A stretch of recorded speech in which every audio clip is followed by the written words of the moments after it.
Çox qəşəng sükanım var ha. Naxış xoşuma gəlir. Bundan altı roludur. Həmişə neçə maşınım olub, ən çox roldan tapmışam. Bundan altı roluna mən inci olduğuna görə həmişə o rolla. Bir də ki, bu yola, sırf bu yola işləyirəm, yardımlı yoluna işləyirəm, başqa yerə getmirəm. Avqustun 5-i Masallı rayonun mərkəzinə çataraq, Yardımlı rayonun Alar kəndi istiqamətində gedən nəqliyyat haqqında taksi sürücülərindən maraqlandım. Onlardan biri Mehman kişi, Alara gedəcəyimi eşitdikdə birbaşa oraya 50 manata aparmağı təklif etdi. Lakin pula qənaət etməli olduğuma görə imtina etdim.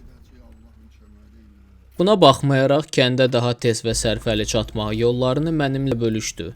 Mehmanla birlikdə xəritədə alternativ yolları seçərkən, xarici görünüşüm yerlilərin və bütün taksistlərin ətrafımızda toplanmasına səbəb oldu. Onlarla qarşıdakı Talış dağlarında edəcəyim trekking və Qafqaz bəbirləri haqqında söhbət edirdik. Bu cür səmimi ab-havadan istifadə edərək fotoaparatımı çıxardım. Kişilərdən biri məzələnərək Mehmanın qızıl dişlərini çəkməyimi təklif etdi. Qalanlar da bu zarafata qoşulub deyib güldülər. Mən isə artıq ekspozisiyanı ayarlayıb, kişinin qızıl dişlərini onu xarizmatik etdiyini vurğuladım və şux simalı portretini çəkdim. Masal rayonunun Yanardağı.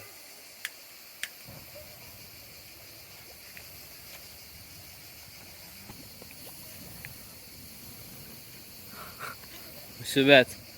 Bu indi nə qədər yanacaq belə, alov yanacaq. Sən ürək istəsə sönəcək. Sönməyə də bilər.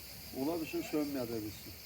Artıq cəmaat ilə sağollaşıb getmək istəyəndə Mehman məni saxlayaraq maşına əyləş, səninlə yol getməyimiz qismətdir dedi. Alar 4 kilometr, hələ bundan sonra 4 kilometr Alaradır. Gəl.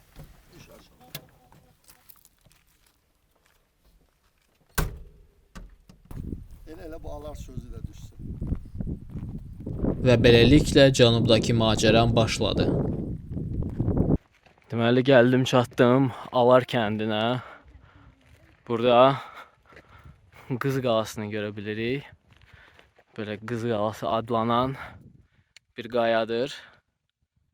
Və onun qarşısında eyni adlı Alar mağarası. Nəhayət ki 8 saatdan sonra Bakıda son lavaş arasında lülə yedimdən sonra bu gözəl mənzərədə kalbasa, pendir və çörəklə naharımı edə bilərəm.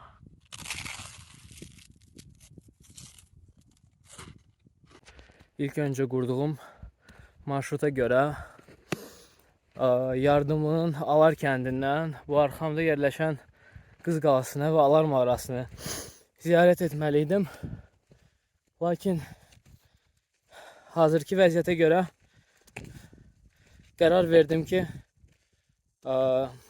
daha tez Lirikdə yerləşən Orant kəndinə doğru yürüyüşümü davam edim. Ən yaxşı halda gün batana qədər 10 kilometr, ən pis halda 6-7 kilometr fəth etmiş olacağım. Qismət deyilmiş. Lakin tövsiyə edirəm, çox maraqlı bir yerdir. Bu qayalıqlardan başqa müxtəlif balaca ölçülü antropomorf şəkilli qayalar var. Onların şəkillərini internetdə görmüşdüm. Hətta bəziləri Paska adasında yerləşən heykəllərə oxşayır. Deməli, dağlarda sevmədiyim vəziyyət. Burada yaylaq, insan görmədiyim bir yaylaq. Burada inəklər, 2 at, qoyunlar və bir dənə eşşək. Və mən bu istiqamətdə getməliyəm.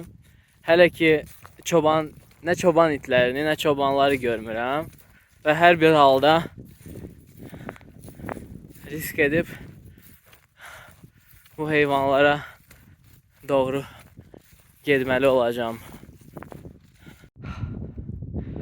Beləliklə, dəniz səviyyəsindən 1400 metr yüksəklikdə yerləşən Alar kəndindən başladığım yürüşdən artıq 2 saat yarım keçib və gördüyünüz kimi landşaft dəyişib. Artıq mənim ətrafımda Alp çəmənlikləridir. Ağaclar, meşəliklər orada budaqların arxasında qaldı. Hal-hazırdakı dəniz səviyyəsindən olan hündürlük 2100 metr. Əslində tempim mənə qane edir. Düşündüyümdən daha yaxşı yürüyürəm. Belə getsə artıq saat 6 üçün 1 saat yarıma Tılıq zirvəsinin ətəyinə çata bilərəm və artıq orada kamp qurub gecələyə bilərəm. Tılığın ətəyinə çatdıqda nəhayət ki 18 kiloluq çantamı çiynimdən çıxardım və bir daha gözəl mənzərəni seyr edərək yemək yedim. Fəqət havanın qaralmasına az vaxt qaldığından sosiallaşmaq ümidi ilə yaxındakı yaylağa sarı hərəkətə davam etdim. Sərgüzəştdən öncə peyk xəritəsi ilə etdiyim kəşfiyyat nəticəsində Orant kəndinə qədər 3 yaylağın mövcudluğu bəlli olmuşdur. 3-cü yaylağın qarşısındakı hündürlüyü götürərək yenə də ətrafda çobanları görmədim. Onların çadırda olduqlarını zənn edərək "Yaylaqda kimsə var?" qışqırdım və elə o an 7 dənə çoban iti mənim istiqamətimdə cummağa başladılar. Dərhal müdafiə məqsədi ilə baltanı çıxartdım. Tiyəsini özümə tərəf çevirdim və eyni zamanda yamacdan düşərək ərazidən uzaqlaşmağa başladım. Tezliklə itlər aramızdakı məsafəni qət edərək məni əhatəyə almağa cəhd edirdilər. Mən isə öz növbəmdə onların dairəsini pozaraq yamacdan üzü arxaya düşürdüm. Bir neçə yüz metr aralaşdıqdan sonra itlər nisbətən sakitləşdilər. Elə o an insan səsləri eşitdim. Əks tərəfdən qadın ilə cavan oğlan itlərdən qurtarmaq üçün mənə doğru gəlirdilər. Mənzurə xanım və onun oğlu Natiq məni öz məskanlarına dəvət etdilər.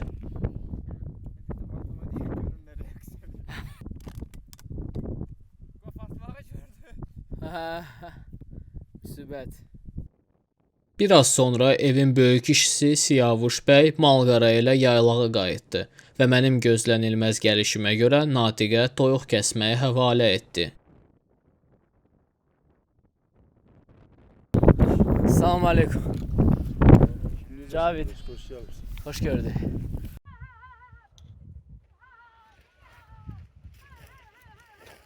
Gel. Düş qabağıma. Ay sağ ol. Ay sağ ol. Düş. Düş. Gözəl insanlar nümunəvi qonaqpərvərlik göstərərək məni yedizdirdilər və öz ocaqları kimi isti çay ilə içizdirdilər. Gecənin yarısına dək deyib güldük, özümüz haqda danışdıq, xoş və həyati söhbətlər etdik. Azərbaycanın hər el obasında olduğu kimi Talış dağlarında da ilk gecəm gözəl insanların ətrafında keçdi.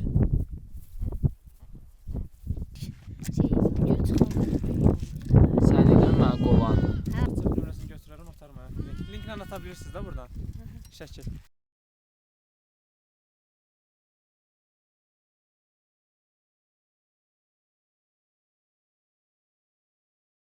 Səhər yuxudan oyandıqdan sonra Tılıq istiqamətində hərəkətə başladım.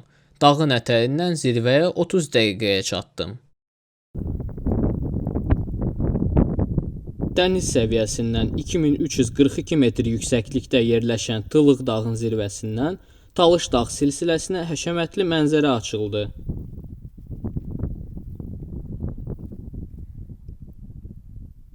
Sağ tərəfdə 2221 metrdə Sibirdu, sol tərəfdə isə 2015 metrdə Atsı zirvə yerləşir.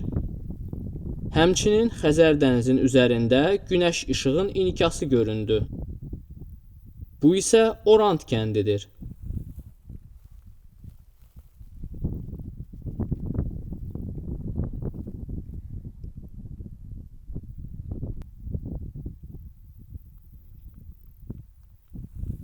Burada isə sərhəd və İranın kəndləri yerləşir.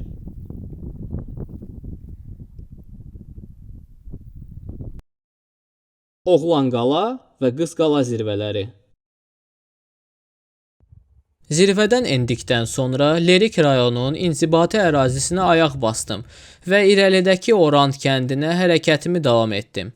Kəndə çatdıqda fərqli reaksiyalarla üzləşdim. Uşaqlar hello deyərək məni salamlayırdılar. Kimlər isə çox təəccüblə və susaraq məndən gözlərini çəkə bilmirdilər. Hətta mülki geyimli bir hərbiçi xarici təhribatların qarşısını almaq səbəb gətirərək şəxsiyyət vəsiqəmi təqdim etməyimi tələb etdi. Mən də öz növbəmdə ondan hərbi vəsiqəsini təqdim etməyini tələb etdim və sonra onun tələbini yerinə yetirdim. Biraz keçdikdə Siravi vətəndaş tərəfindən yenə bu cür tələb ilə üzləşdim, lakin bu dəfə imtina etdim. Sözün düzü, bu cür xoşagəlməz münasibət məni bir qədər üzdü, fəqət bu əhvalatlar mənim təəssüratlarımın pis formalaşmasına təsir etmədi.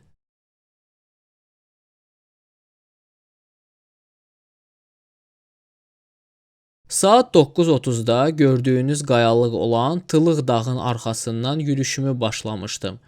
Buraya qədər olan məsafəni 4 saat yarıma qət etdim. Artıq 1 saatdır ki, su ehtiyatım bitmişdir. Növbəti yaşayış məntəqəsinə qədər isə 2,5 kilometr qalıb. Qarşıda isə Mistan dağ silsiləsi, eyni adlı kənd və bir sıra başqa kəndlər görünür. Pirasora kəndinə çatan kimi birinci evin sakinlərindən su istədim. Nəticədə ailənin çox saylı üzvləri mənim üçün dərhal çay, şirniyyat, meyvələr gətirdilər. Pomidor yumurta ilə yedizdirdilər və hər cür qayğıma qaldılar. Pirasora kəndi arxamda qaldı. Qarşıda isə əzəmətli Büzeyir silsiləsini seyr edərək eyni adlı kəndə doğru hərəkətimi davam etdim.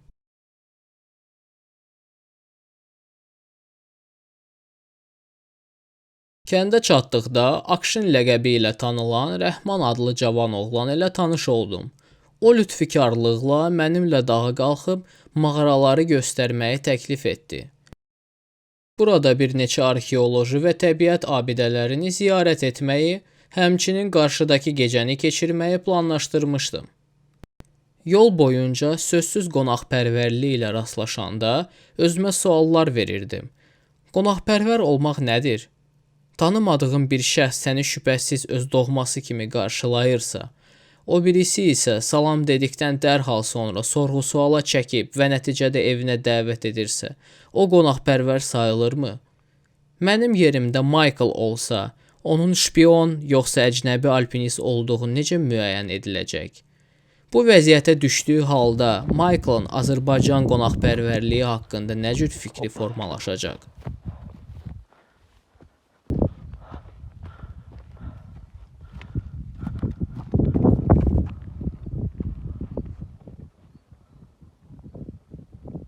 Dəniz səviyyəsindən 1640 metrdə yerləşən Zuvançay vadisində ən möhtəşəm təbiət abidələrindən biri Dəlikli Qaya zirvəsinə çatdıq. Burada həmçinin ibtidai insanların yaşadığı paleolit dövrünə təsadüf edən mağara yerləşir. Arxeoloji qazıntılar nəticəsində düşərgənin çöküntülərində tunç, eneolit və orta dövrlərə aid müxtəlif artefaktlar tapılıb. Mən isə mağarada bonakva kağızı və başqa xırda zirzibil ilə üzləşdim və dərhal onları çantama yığdım.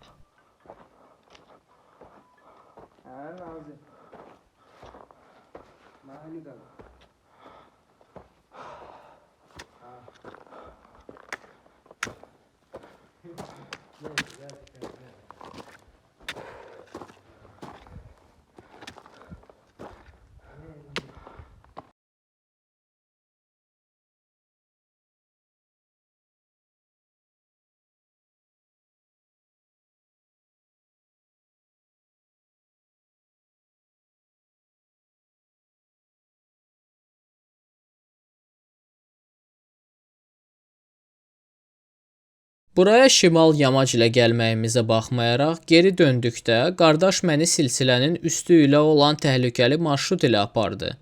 Burada səhvə yol verilməz bir neçə dənə texniki keçid mövcud idi.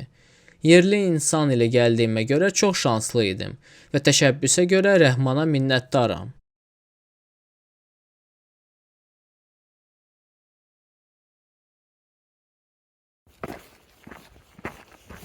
Növbəti gün Rəhman ilə kənddən 3 kilometr məsafədə yerləşən əsas yola çıxdıq. Orada da onunla vidalaşdıq. Yo, today is the third day of my trekking around Talish Mountains and its villages. Yesterday I went for 35-40 kilometers through villages around Perisoran, Büzeyir. Then I made my camp at Büzeyir village and ascended eponymous peak. Archaeologists found traces of ancient settlements there. Here, right now, I'm at another Büzeyir cave. This one is located right on the road, so locals calls this one a mainstream cave. So yesterday I was at the true cave and now I'm at mainstream one. Hal-hazırda Mistan silsiləsinin qərb yamacındayam. Büzeyir mağaralarından avtomobil yolu boyunca Qosmalyan kəndinə qədər çatdım və oradan Hiveri, Tatoni, Xəlifə və Mistan kəndlərinin yanından keçərək silsiləyə doğru yüksəldim. Dünən səhər isə trekkingimi Tılıq dağın arxasından başlamışdım. Soldan 3-cü görünən təpə Tılıqdır. Buradan üfüqə baxdıqda nə qədər böyük yol qət etdiyim hiss olunur. Bu isə Pirasora kəndidir. Qarşıda 2326 metrdə yerləşən Mistanın ən yüksək nöqtəsi Dizdisıq zirvəsi yerləşir. Johnny kəndinə gedən yol və Astaraya doğru gedən Talış dağları. Burada isə 800 metr məsafədə İran sərhədi və Lerikin ikinci ən yüksək zirvəsi 2433 metrdə yerləşən Qız yurdu.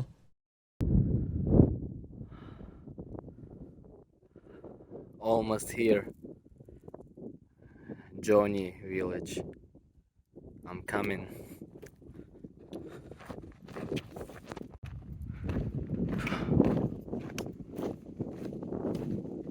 Johnny kəndi.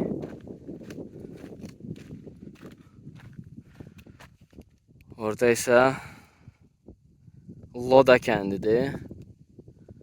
Mən isə bu dağı aşıb Nudiz qala istiqamətində yürüyəcəm və ondan sonra Toradi kəndinə doğru düşəcəm.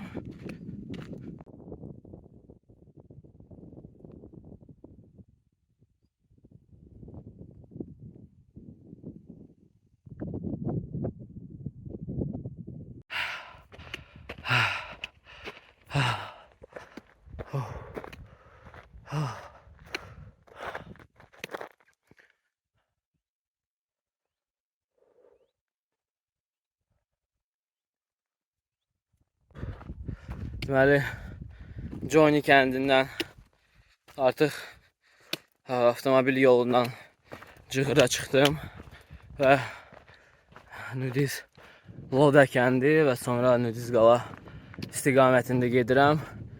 Eşitdiyiniz kimi dayanmadan ildırım çaxır. İlk öncə günəşin qabağını buludlar kəsəndə sevindim. Sevindim ki hava o qədər də isti olmayacaq. Lakin indi yağışa düşmə ehtimalım var. İndi yağışa düşmək istəməzdim. Baxa görək başıma nə gəlir.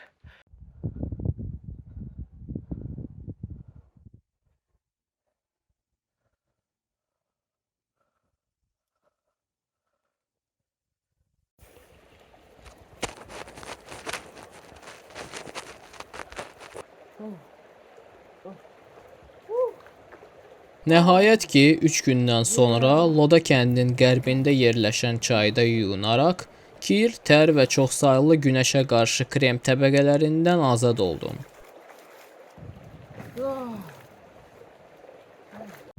Nəhayət ki 2 saat ildırımdan sonra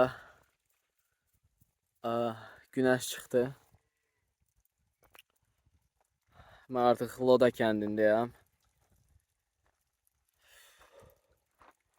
Gördüyünüz kimi ponçonu da çıxartmışam. Çünki leysan olduğunu düşünürdüm. Amma o qədər də çox yağmadı və ponçoya ehtiyacı olmadı.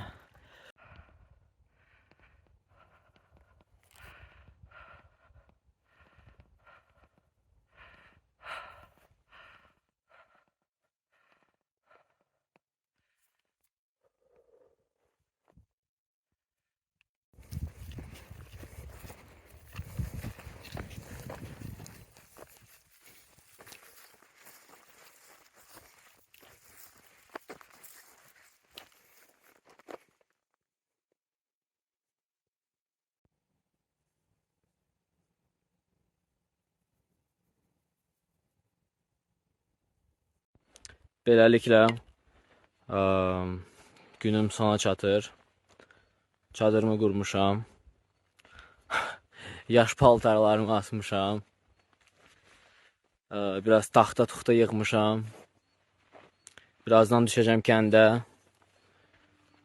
Su dalayacağım və təzədən bura qayıdıb biraz dincəlib yuxuya gedəcəm. Nəhayət ki toparlanıb dağdan kəndə düşdüm. Güya bir stəkan çaya oturub bir qazan yemək yedim. Məişət mövzularından fəlsəfi söhbətlərə keçdim. Nəysə də tipik mən. Ay. Sağ ol ki Bakıya uçmamısan. Sabahınız xeyir. Səhər açıldıqdan sonra düşərgəmin yaxınlığında yerləşən və ya sığın Talış dilindən tərcümədə Toy daşları adlanan təbiət abidəsinə baş çəkdim. Rəvayətlərə görə 1000 illər öncə burada toy zamanı əjdaha şənliyi pozaraq ona gəlinin verilməsini tələb edib. İnsanlar isə ona qarşı çıxıblar və əjdahanın alovuna tuş gələrək daşa dönüblər. Mən də bir qədər xəyallara qapılaraq bu qayalarda insan cizgiləri gördüm. Habelə işıq kölgə rəsmindən faydalanaraq möhtəşəm peyzaj və mücərrədli fotolar çəkdim.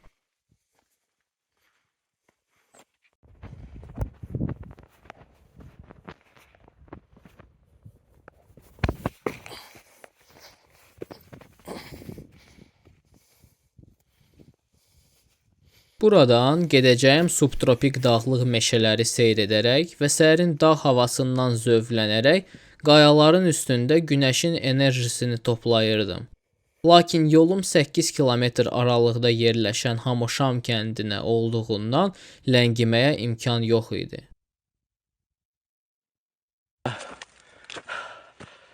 Из гор пришел уже в Бильдюн лес. Субтропики изматывают хуже гор. А мне все еще приходится подниматься куда-то.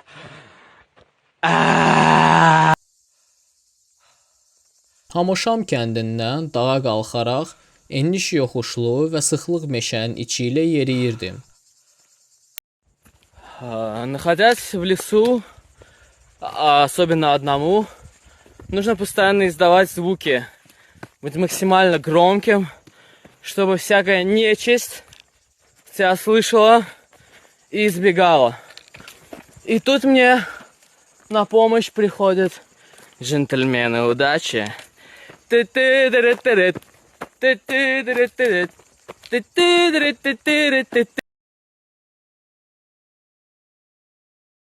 Dağın üzərində bu cür düzənliyə rast gəldim. Bura Xilaband yaylağı adlanır.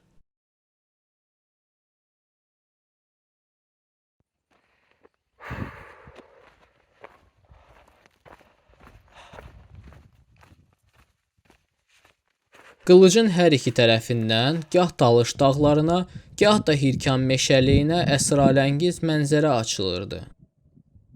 Əks tərəfdə Dürüyə kəndi görünürdü.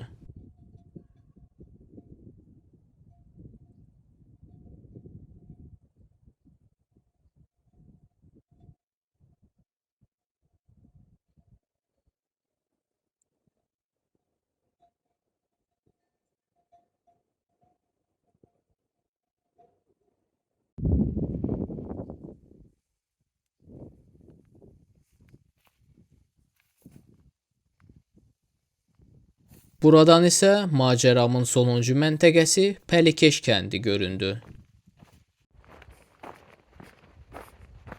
Sərgüzəşt romantikasına qapılaraq 4 gün və 3 gecə ərzində Talış dağ silsiləsi boyunca 100 kilometr məsafə və saysız hesabsız dağ və təpələri fəth etdim.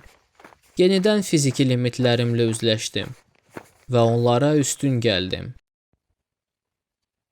Son kilometrləri başa vuraraq kəndə düşdüm və axırıncı dəfə yerlilərin Pürəngi çayını datdım. Kəndin qutaracağında nəqliyyat taparaq Bakıya yola düşdüm. Geridə qalan gözəlliklər gözümün qabağına gəlirdi. Üfüqə baxdıqda isə yerin mənim kimi kiçik məxluq üçün sonsuz səyahət imkanı olduğunu dərk edirdim. Fəqət bu mənzərələr üçün darıxacam.